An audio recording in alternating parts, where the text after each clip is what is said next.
Thank you, David and Marius and Midas for sharing the ninth fort with us. It's really too bad that we can't all be there. I think seeing all that you had to tell us makes us want to be there even more. And we'll have to save that for another day, particularly on these beautiful long days where I think you're also having some pretty good weather. So anyway, the rest of the day is really devoted to 3 panel discussions. And the first one will be about the case studies, and the others will be start with a couple of short presentations on other topics, and then a more in-depth discussion. So I do hope that people will continue to use the chat box option, or whatever they're calling it, in the Zoom TV live stream, so that your thoughts and ideas can get transmitted somehow to the group. But we are going to start with all of the folks that presented yesterday, and include the ninth fort folks. I don't know how's the format going to be? Are you going to have everybody up to begin with so we can remember who's who? That's to the Zoom TV people. There we go.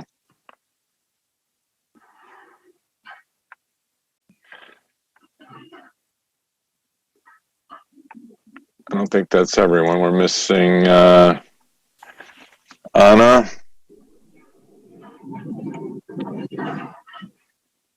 maybe I'm just not seeing everybody.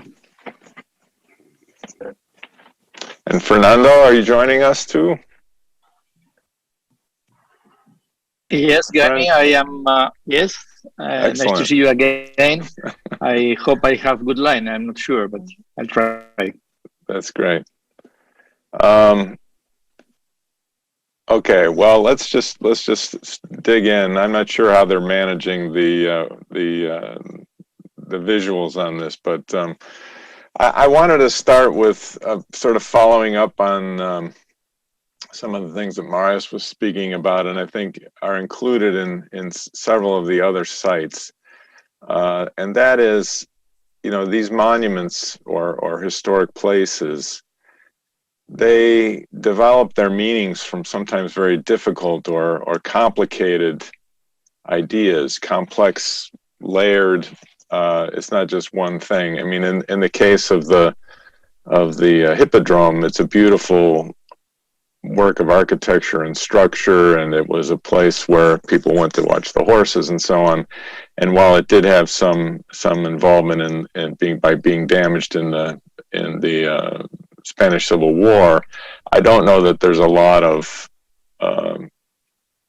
challenging issues around its meaning in that sense. But some of these other places, particularly related to the war memorials, and as we just heard in KAUNAS's case, where you have this back and forth of who was controlling it, who was using it.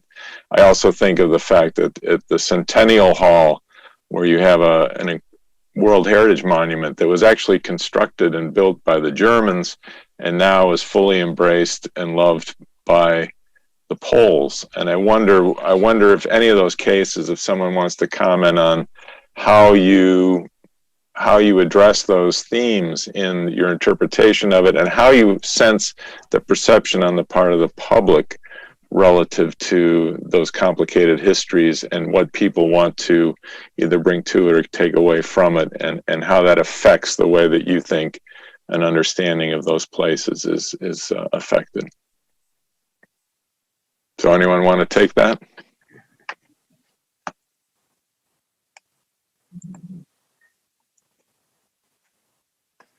Okay, maybe. No volunteers? Okay. Maybe I can try. Yes, please. I cannot see Krzysztof from Centennial Hall here, but so I will somehow speak about the site from, let's say, more historical and ideological point of view, because it's a quite interesting case. Wrocław, which used to be a part of Germany before World War II, somehow embraced its German and maybe in general Silesian past, and they erased the part of the post-war history, because after 1945 till I guess early 90s, it was not the Centennial Hall, it was People's Hall of the people. It was related to socialism and so on. So it's, in my personal opinion, it's more about aesthetics, less about ideology. We have plenty of buildings raised in Poland during the times of, during the Stalin period, which was the worst one. And they are socialist realistic, and people like them. At the same time, we have buildings raised in 60s, 70s, which are brutalist, post-war modernist, and people cannot accept them, and they cannot accept them because they don't like this aesthetics, and then they think, okay, it's part of the heritage of the communists. That's why we don't like it. And in my opinion, it's not the whole truth. Aesthetics goes first. So aesthetics rules in that case. Yes, I think so. Yeah, I think maybe so. And also just sort of its impressive technological innovation for when it was built. I mean, you go into that place and you can't help but be impressed by what went into making it. So, I mean, in all these cases, and in the case of concrete heritage in general, which is why these case studies are so important, but each one, and we have to find ways to engage with the public and have them want to see these things continue, because it's only with their support that there's going to be that long sustained appreciation and want to keep them around. And I think that came through in Catherine Croft's discussion yesterday too, about how, you have to get people engaged in that. And one of the main purposes of this whole use of the case studies for the InnovaConcrete project, and quite frankly for these workshops, this series of workshops we've had on site at each one of those places, has been to find a way to engage with the public.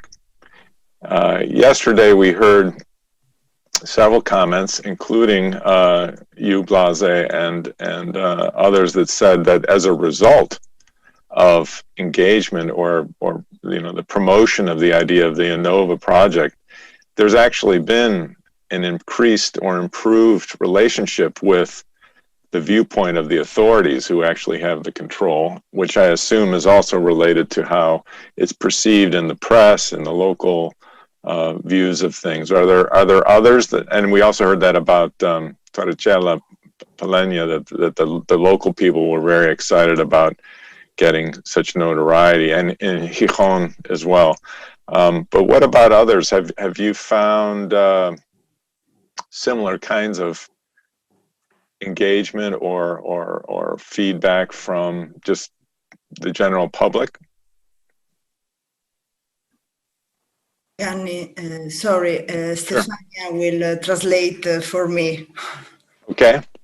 Thank you. Thank you, Gunny. I will take just a minute to shortly summarize your questions and reflection to Maria Isabella into Italian. La prima riflessione di Gunny è stata riguardo il cambio che ci può essere stato nel corso dei decenni su monumenti particolari come i monumenti ai caduti o il monumento stesso di KAUNAS, dove la percezione nel corso del tempo e dei decenni può essere cambiata. Poi come attualmente siano questi, siano stati coinvolti su questi temi, su questi casi studio, le comunità locali, in particolare appunto in ciascun caso studio, e se come il progetto InnovaConcrete ha avuto un impatto nell'avvicinare le persone del luogo, e ha appunto citato il caso di Torricella Peligna, perché ci hai chiaramente già parlato di questo aspetto.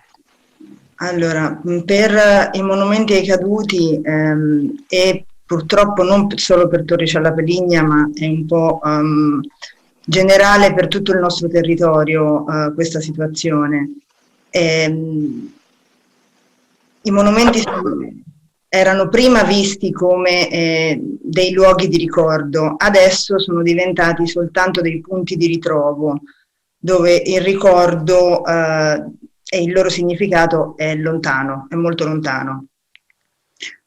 Nel progetto InnovaConcrete noi ci siamo trovati di fronte a dei monumenti che erano diventati appunto un luogo di ritrovo, ma non più un luogo di memoria.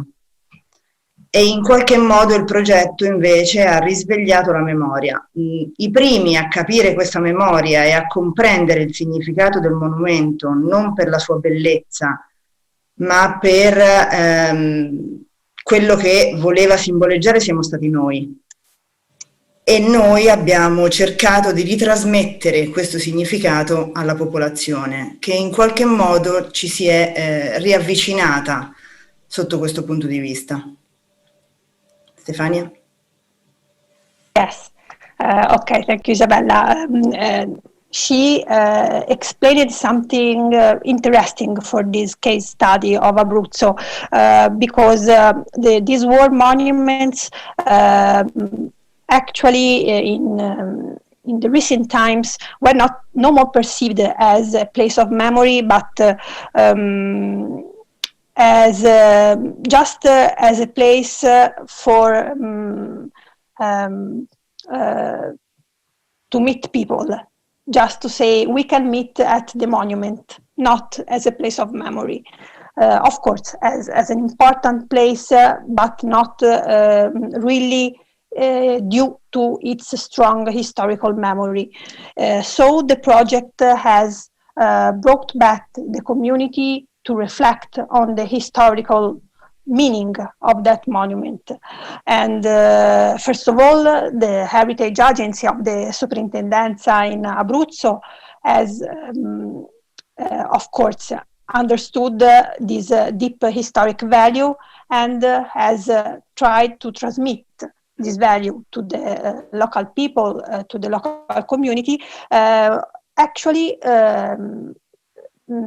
getting some good results in terms of bring people back to rediscover the meaning of these places, of these monuments.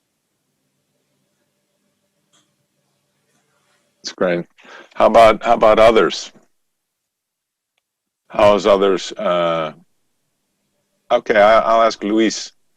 In the case of the sculpture in Gijón, I mean, we saw firsthand how people stroll along and they enjoy the statue, and there's been lots of projects you've shared with us how the local community sees that as almost like an emblem of the city. Has that changed at all, or is it just sort of the way it's been, or has that been enhanced because of the project?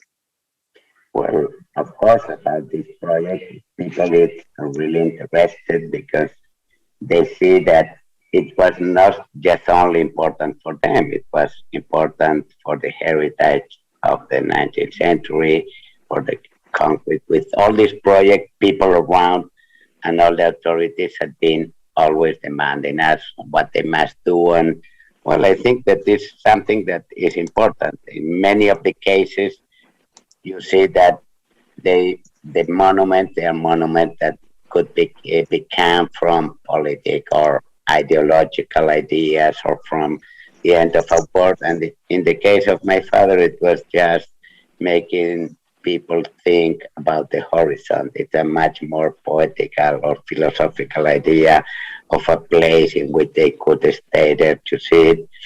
But at the same time, this project was there because that was in long time ago, it was a place in which the people from Gijón were defending the city. It was a fort in which they have the defending place for the city.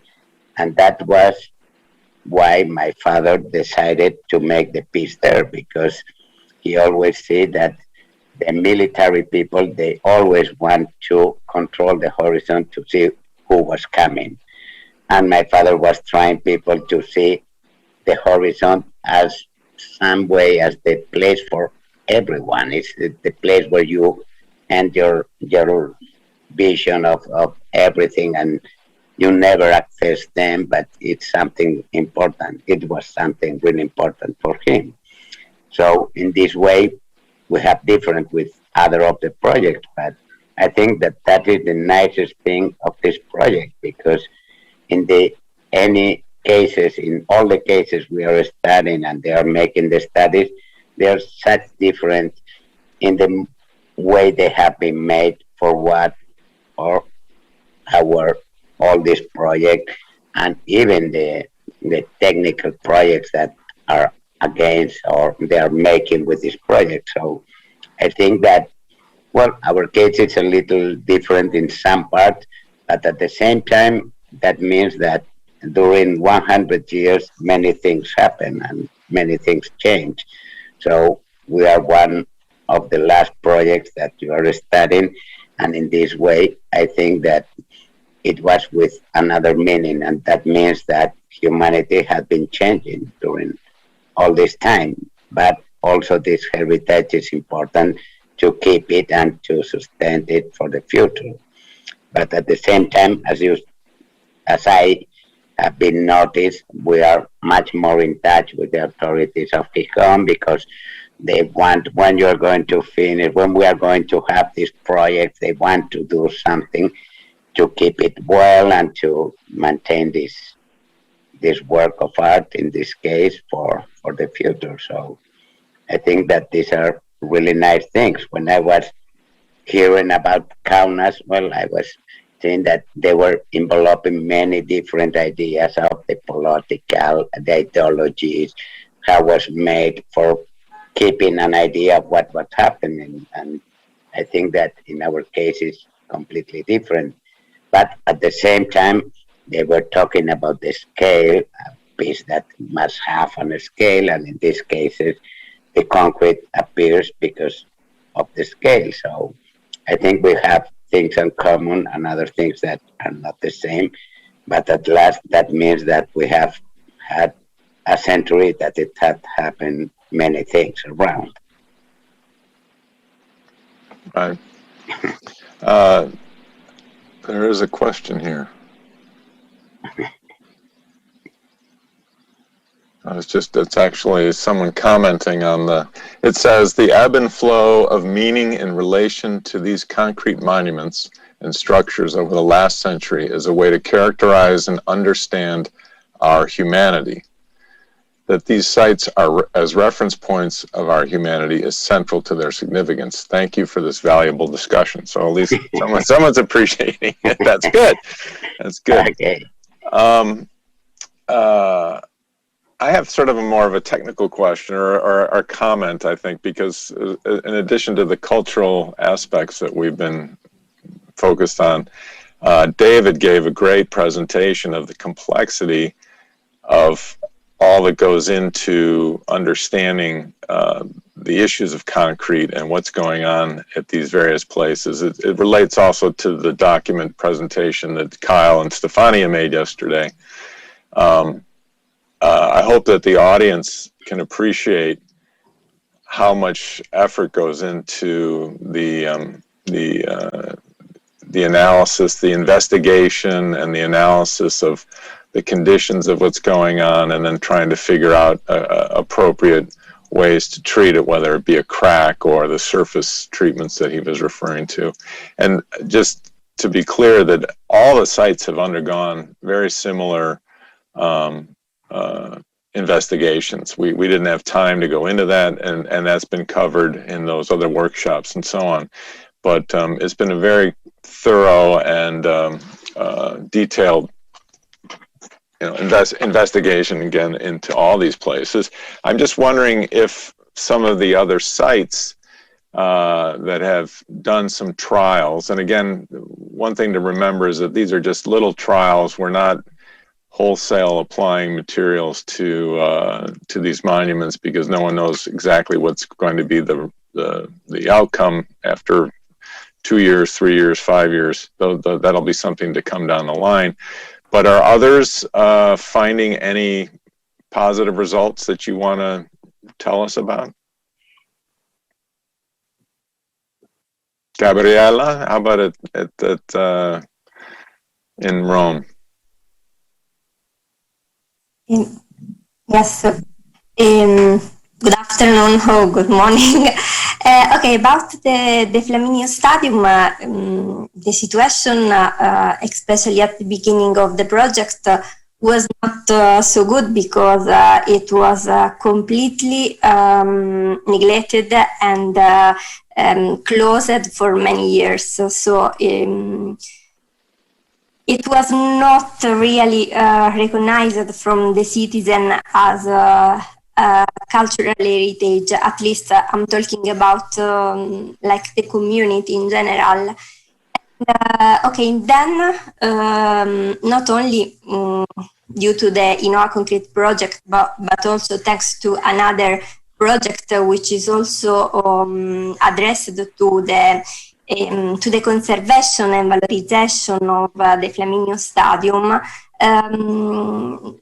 Now the situation is different, so there is interest in the restoration of the Flaminio Stadium, and now, okay, it was listed as a protected building, and now also the authorities and the municipality of Rome are discussing about how to use this stadium. So there are a lot of discussion, and the positive aspect is that now all the people are trying to find a solution in order to preserve and to reuse this stadium. Because of course I hope that a solution will be found by the authorities in this case. So part of that success then is just raising awareness, raising the recognition that these things are there and that they have an importance. And particularly when you can show that they're important to people outside of the local community, then they begin to take notice. I was involved a little bit in Florence with the another Nervi stadium, the soccer stadium in Florence, which was very threatened. They wanted to demolish it, and now they have changed course and are looking at ways to keep it and renovate it and so on, even though it also is a listed building. Do you know what's going on with that? Another great concrete building. Regarding the stadium in Florence, okay, I'm not updated in this case, so I don't know exactly how it is now. So if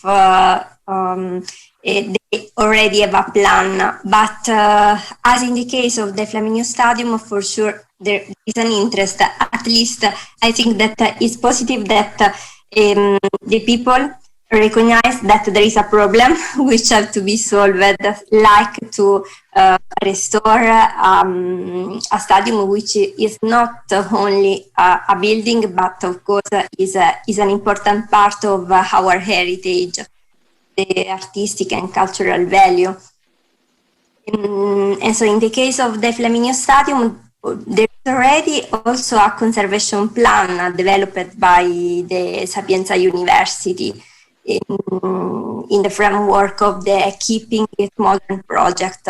So in our case, we did the characterization of the material, and we have seen that the problems are mainly due to water infiltration and to probably to inappropriate intervention that were carried out in the past.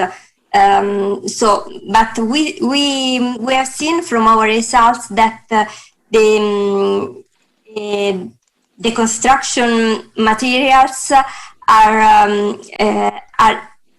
in general are in a good state of conservation. So if there is an appropriate conservation plan, it's possible to avoid the loss of this important work, because as we said yesterday, is one of the iconic work of Nervi. So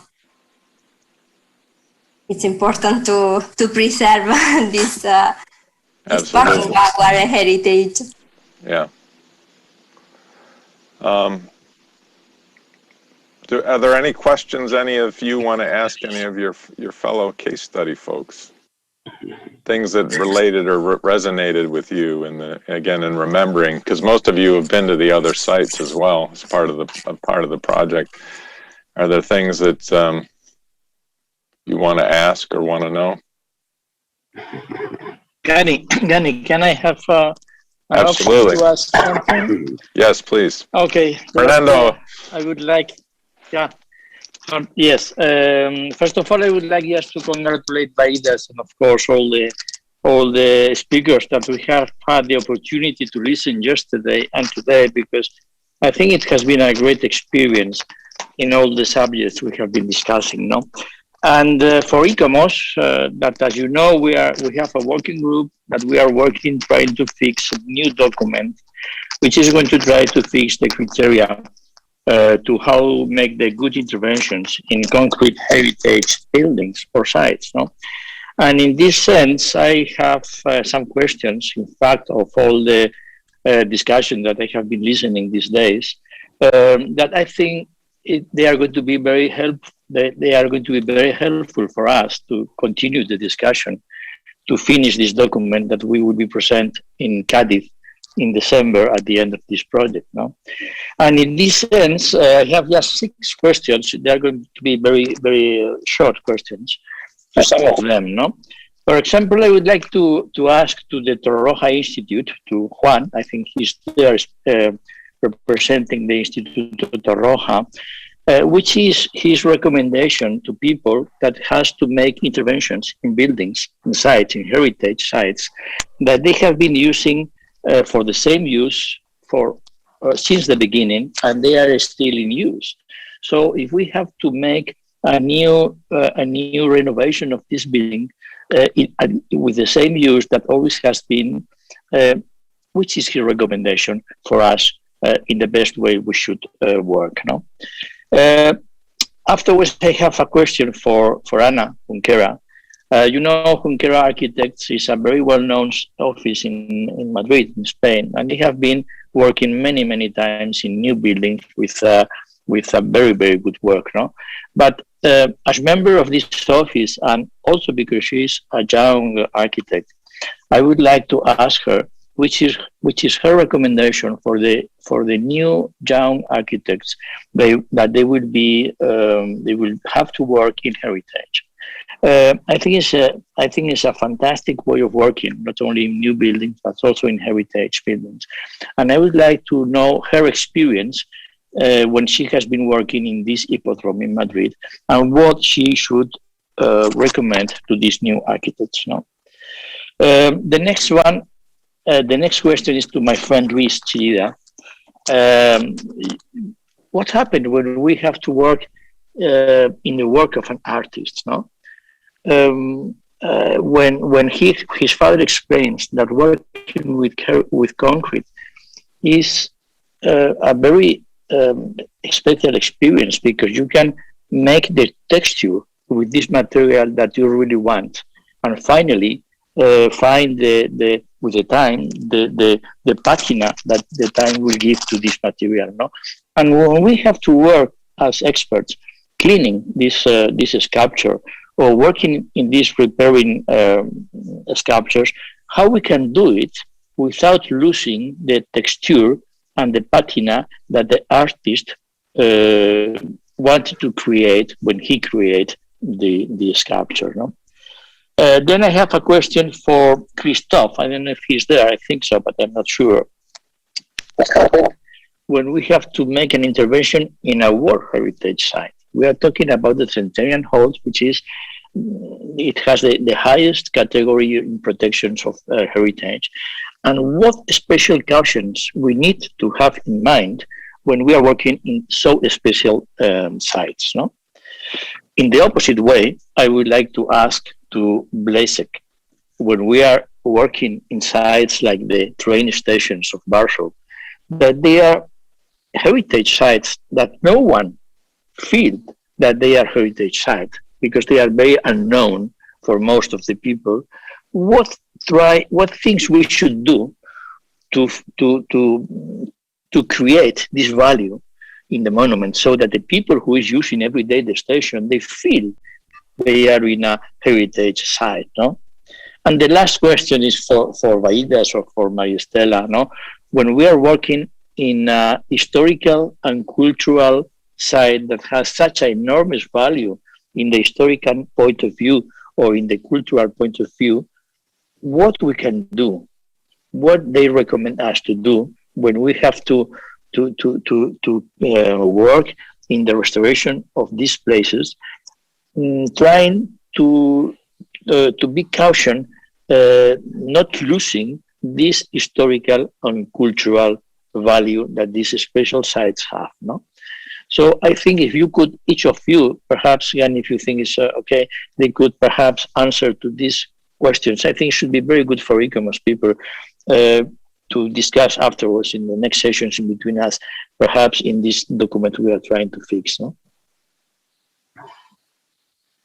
Okay, that's a tall order. Let's take them in order. That was Juan. I think you remember what he asked. Yes. Yes. How do you renovate? How do you rehabilitate a building like yours? And this is a great question. It doesn't need a reuse. You're still using it. So how do you do that in a way? And this is. Do you hear me? Yes. Yes. Okay. Yeah. This is not by accident, because the building was designed to be adaptable and flexible, and to readapt to the research that was taken at any time. So this made the building useful all this time, and it's still useful. And I think this is very important for the conservation of a building, because when you have empty buildings or not useful buildings, it's more difficult to make people or society to value them, because they don't find them, or they don't find them useful for the society and just empty. So I think many times buildings that are not useful anymore, it's better to change their use and to use them, or like museums or like anything, because this makes them it's more easy to conserve them, to maintain them, because they have a meaning. And if not, I think it's very easy that they decline and have deteriorate. And in Torroja Institute, well, we have the opportunity to experiment also with this, because it's not the same use from its construction, but it's related to the construction in science and research. So we can investigate or apply experiment in every restoration we make. So it's like it was in the beginning, because the building was a experimental field for precast elements that were being studied at the time of its construction. So now in a different way, but we can also experiment, like in this project, with different solutions, or try different materials, because we can analyze and make a lot of work beside the repair. So it's easier for us probably than for other buildings or monuments to analyze how the repairs can be taken or carried out. And well, I think that's all. Yeah, thank you. That's great. Yeah, keep it going. Keep the use going, and keep the building occupied, and take care of it. I mean, we heard a lot yesterday about buildings that have, or the lack of maintenance, deterioration, especially of concrete, occurs when you don't deal with when it first begins to present issues. You need to deal with it right away. And I think that's one big lesson that we're definitely going to get out of this whole exercise, is that if you don't take care of it, if you don't watch it investigate it every year, or at least inspect it to see what's going on, you're going to get into some problems. So Anna, I think the next question was to you about how do we get young architects excited about heritage? Okay, thanks, Fernando, for this question. I think the question was more about how to start working with in these situations. Of course, not every day you have the opportunity to work in a building like the Hippodrome, La Zarzuela Hippodrome. So this was really special for the whole office. Jerónimo has a big experience in rehabilitations, in protected buildings. So it's also important to have this background there, of course. And Leonardo Fernández Troyano in the Hippodrome was really, really important as well. No? What I would like to highlight in this process is the first stage of the process that should be a very important, not very important, a very deep documentation process of where you are working on. You need to analyze and to get to know really well the project you are working on. And this makes you the feeling, or gives you gives you the power to know where you have to intervene, what you should do. Yeah, it's difficult to explain, but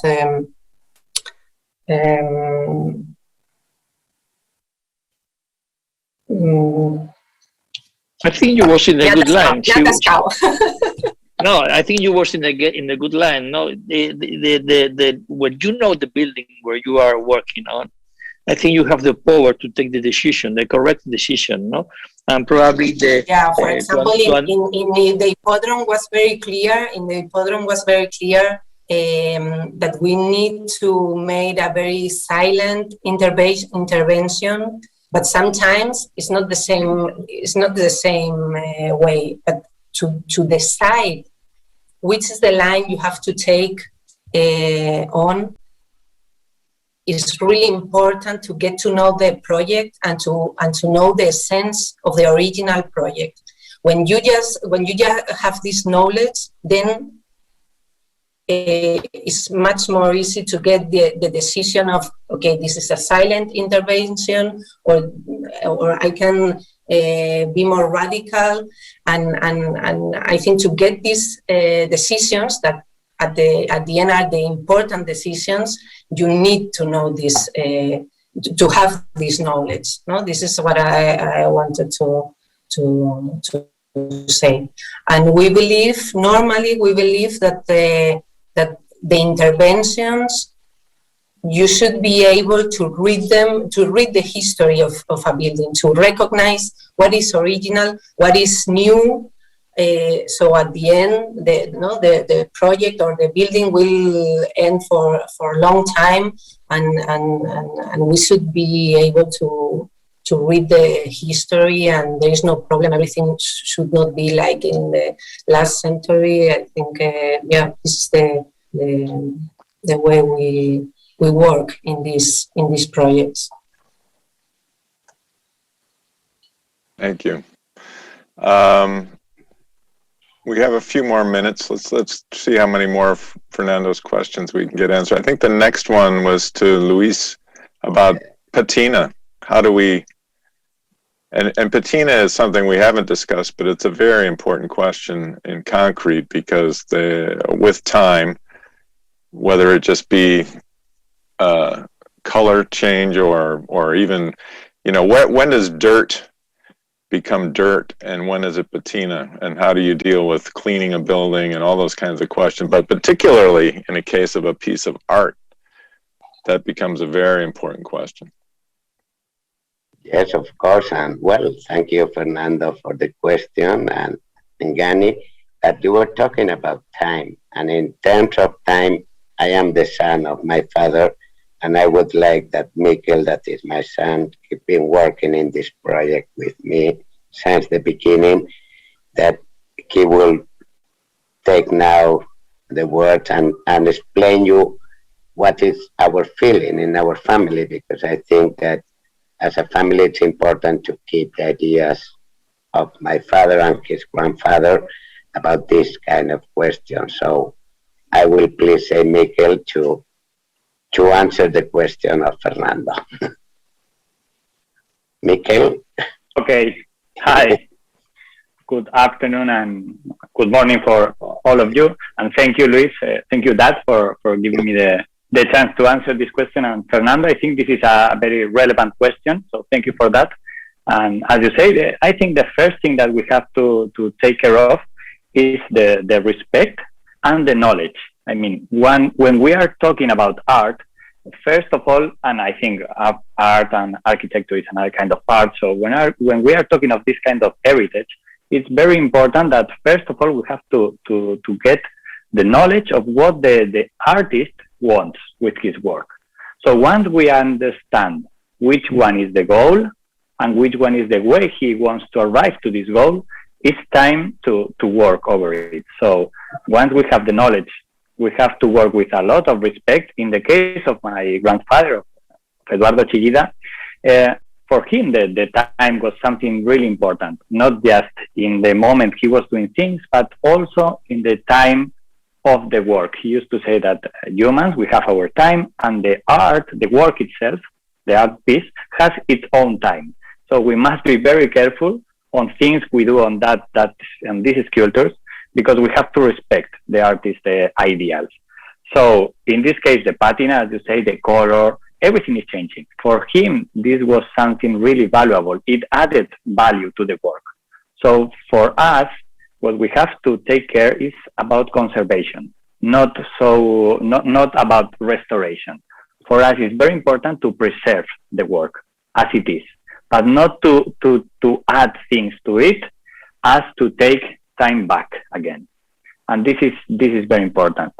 So something that, for example, should be done is, first of all, try to minimize the impact of time, but never get back to time. In our case, I think this is something very particular. Each owner, each one of the let's say, the people who is in charge of heritage has to check each case as an only one, to be able to arrive to the good answer to the question. And I also would like to add, just very quickly, I will say that this work, how this project has done something very interesting in our case, because the public administration in Gijón, we have get a lot of contact. We have reconstruct a lot the contact with administration through InnovaConcrete, and the society of Gijón has also, they have get this idea of not just the work itself, but also the concrete, the material. It's something very valuable for society, and it's to add value on it, and that is what makes heritage. And I think the first thing we need is to add value on the work, on the material itself, so people will be more careful once they work with it, because it seems easy also just to clean graffiti, these kind of things, without taking care of what is the material. The material is really, we have to take it carefully. We have to work on it carefully, because each thing you do, it's a mark for the rest of the life of the work. Yeah, it's very true. I'm glad I was going to actually ask that as a question about, it's a little bit hard to answer, but you just did. How much, in the sense of the public perception about these places, how much do people think about them being concrete versus just being what they are, just as a place with other meanings and all that sort of thing? And how much of it actually, the idea that they are made of concrete, does it resonate with them? It's hard to miss in your grandfather's sculpture. It's hard to miss that it's made of concrete. So I'm not surprised that they're getting the message, which is great. That's really one of the important things we want to transfer. But I think in some other places, for example, Blazej in those beautiful little stations, all of which have their own little sculptural expressions, and some of them are really, well, they're all quite beautiful in their own little ways. I think Fernando asked a great question, and how do you get the public that walks through those things every day, how do you get them to stop and realize what they're seeing is something not just a utilitarian thing, but something that actually brings more to their life, or should bring more to their life than they necessarily recognize? Well, I see there's complex action, including different activities. And first one, the very, very basic one, is, let's say, removing the negative effects of some transformations, because concerning, for example, those stations in Warsaw, if we have this concrete roof covering the glazed pavilion, and the glazed walls of pavilion are covered with advertisements, with some posters and so on, then the idea is totally unclear, and it's hard to imagine that somebody can see this idea and see the beauty. So those very, very basic, let's say, cleaning activities should go first, and at the same time, well, some kind of public educational promotion, maybe by putting some panels, information panels, maybe by using media. And I have to admit that the person who is the conservator in Warsaw at the moment is really, really aware of the power of the mass media.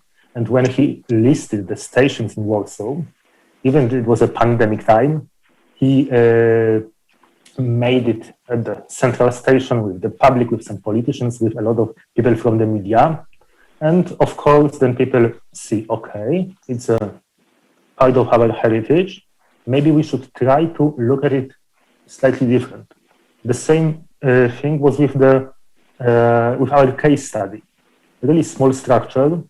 When we started our works on the site in 2018, people were surprised that somebody is interested in it. And after a few InnovaConcrete, let's say, promotion materials in radio, in some papers,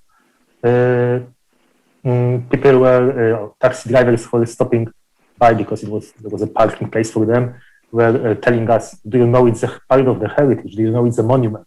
Yeah, of course we know. But we really saw it during those 3 years that those media activities are very, very important. And well, it should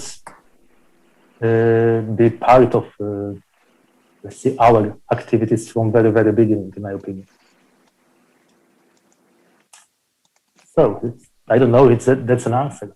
No, that's great. That's great. That's great. I think that that's a lesson for everyone, and it seems where there has been a concerted media attachment to this program, where the project has been publicized and people read it and see it and they go, oh, we have something here that people care about other than themselves, and they begin to think it has more value, which is important. And it as I said at the beginning, I mean, it's only going to work. We're only going to be able to keep these things if we can get the public engaged, because it doesn't matter. I mean, we're all, as we say in English, we're preaching to the choir, in the sense that all the heritage professionals understand why these things are important, but they only really have meaning to the populace if you can get them to see something in it. It doesn't have to be, they don't have to understand the whole complexity of it and all the arc of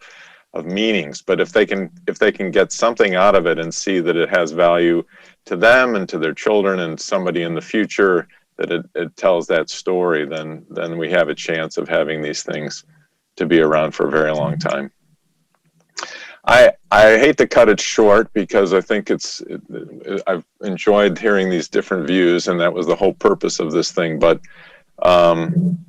we do have a full afternoon or evening coming here, and I wanted to give people, we didn't actually plan a break, which was a mistake in the original schedule. So I want to give people a 10-minute break to get a drink of water or a snack or something. But I also want to tell you that there's been a change in the program, in the sense that we are switching the what was to be the second panel, moderated by Kyle, the reinforced concrete monuments, intentions and consequences. That will be the last panel, and the what was the last panel, conservation strategies and reuse, is going to be the next panel, and that has to do with some scheduling conflicts with some of our speakers. So if we can reconvene here in 10 minutes, so at 20 minutes after the hour, we will begin with our session on conservation strategies and reuse of concrete buildings or concrete heritage. And I think you'll enjoy that very much. It'll continue in some ways some of these things we've been talking about how to find new use, new meaning, and continued appreciation of these concrete heritage. So thank you so much for all of your presentations yesterday and your attention today to have this discussion. And I look forward to at least one more time. I think at least the Innova group will be able to get together, I hope, one more time at the end of the project when we can celebrate the conclusion, and we'll hear some more about what everyone has been able to do. So thank you all very, very much, and particularly to Vidas and Marius for hosting us at the 9th Fort. This has been great.